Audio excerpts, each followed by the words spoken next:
Alright, before we jump in, quick favor. If you're into videos about music, stories behind songs, and how culture shapes what we love, hit subscribe. It really helps keep this channel going. Let's talk about something that completely changes how we see music: time. More specifically, the test of time. That invisible filter that decides what stays and what quietly disappears from memory. Because here's the weird part. When we look back at the 80s, 70s, even the 60s, it feels like everything was amazing. Like every artist was iconic. But that's not really what happened. What we're seeing now are just the survivors. The illusion of a perfect past. If you grew up in the late 90s or early 2000s, you've probably had that moment. You discover an older band and think, wow, music back then was just better. No skips, no misses, just great songs. But here's the trick. We're only hearing what made it through. Think about the 80s for a second. It wasn't just legendary artists. There were thousands of musicians releasing songs all the time. A lot of them were good. Some were even great. But they didn't last. They didn't end up in documentaries, playlists, or nostalgic edits years later. So they faded out.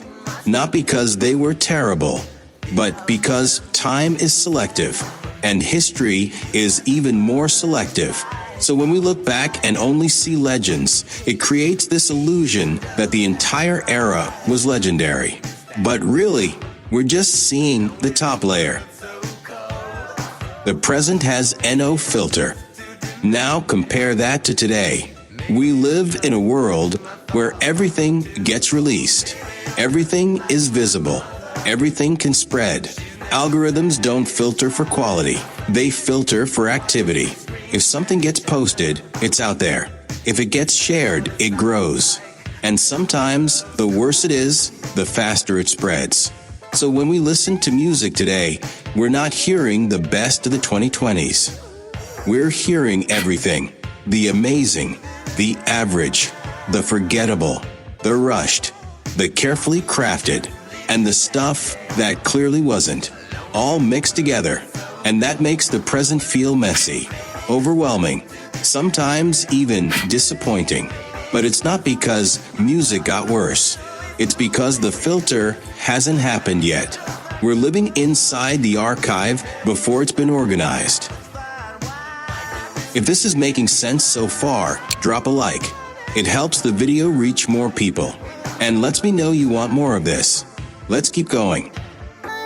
Why the past feels better. There's also a psychological angle here. Over time, we forget the noise and remember the highlights. It's the same way we remember childhood. Not the boring days, not the routine, but the best moments. Music works exactly like that.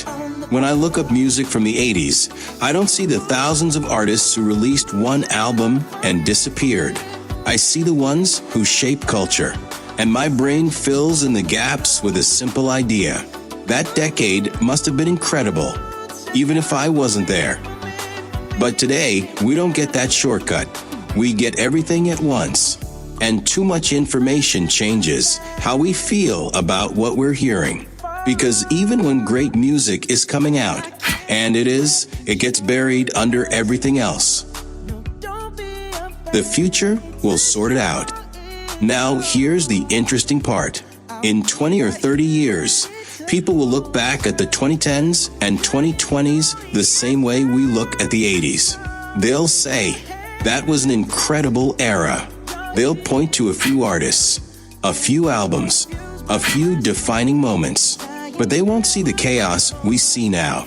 They won't see the overload, the constant trends, the noise. They'll see the survivors. The artists who defined a generation, the music that actually stuck. Everything else, it fades away, slowly, almost quietly. We're inside the fog. Living in the present means living inside the fog. You can't fully tell what's important yet. And yeah, that can be frustrating, but it's also kind of exciting. Because right now, somewhere, someone is releasing a song that will last for decades. It just doesn't look like a classic yet. Maybe it's a hit. Maybe it's completely ignored. Maybe it's hidden somewhere online. But eventually, time will do its thing. The fog will clear. And when people look back, it'll all seem obvious. For the artists, and if you're someone who creates music or anything else, this matters. Don't compare yourself to the past. Don't measure your work against artists who've already been filtered by decades of history. And don't judge the present based on the noise around you. You're creating in real time, in the middle of everything. And that's how it's always been. The only difference now is that we can see all of it happening. Your job is simple. Make something honest, something real, something that feels like you. The rest, that's never been in your control. Before we wrap up, tell me in the comments, do you think today's music will age well? And which artist do you think will pass the test of time? I'm curious to see your picks. And if you want another story like this, check out the video about that crazy run of album releases in 1991. It's one of the wildest moments in music history. Thanks for watching. See you in the next one.